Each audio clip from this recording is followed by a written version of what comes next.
धाराशिव लोकसभा जागेवरून आता शिवसेनेमध्ये खडाजंगी झालेली आहे। धनंजय सावंत यांना उमेदवारी न देण्याची मागणी केली जाते, तर उमेदवारी दिल्यास मतदारसंघामध्ये पाय ठेवू देणार नाही। शिवसेनेचे प्रवक्ते योगेश केदार यांनी हा इशारा दिलेला आहे।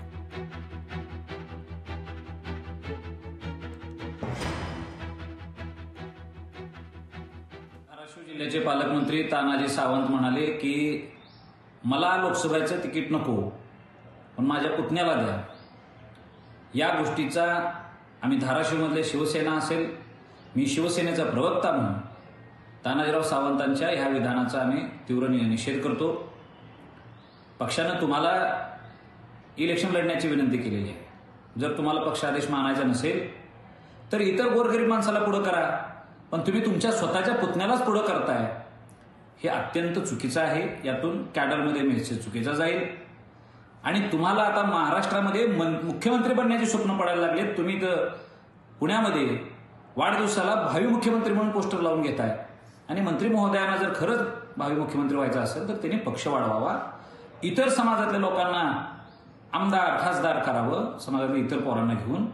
स्वतःच्या घरातलेच लोक, प्रमुख पण आपल्या घरात, खासदार पण आपल्या घरात, आमदार पण घरात घेतल्यानंतर तुम्ही फक्त सावंत सेनेचा किंवा तुम्ही फक्त सावंतांच्या एम्पायरचा मुख्यमंत्री असू शकताय, महाराष्ट्राचा होऊ शकत नाही।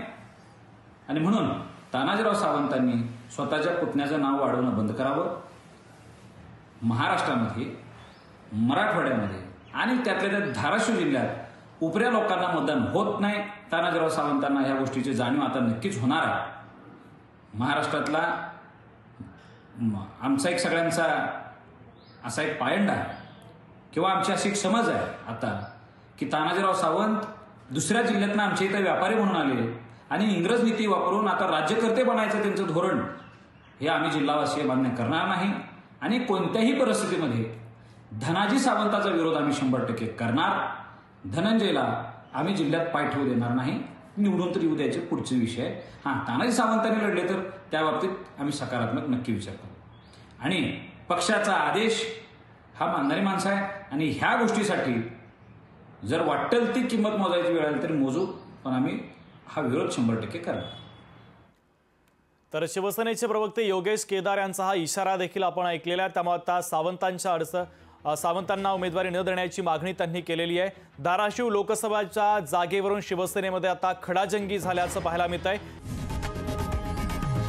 लोकशाही मराठी ऐका, पहा, जागरूक रहा।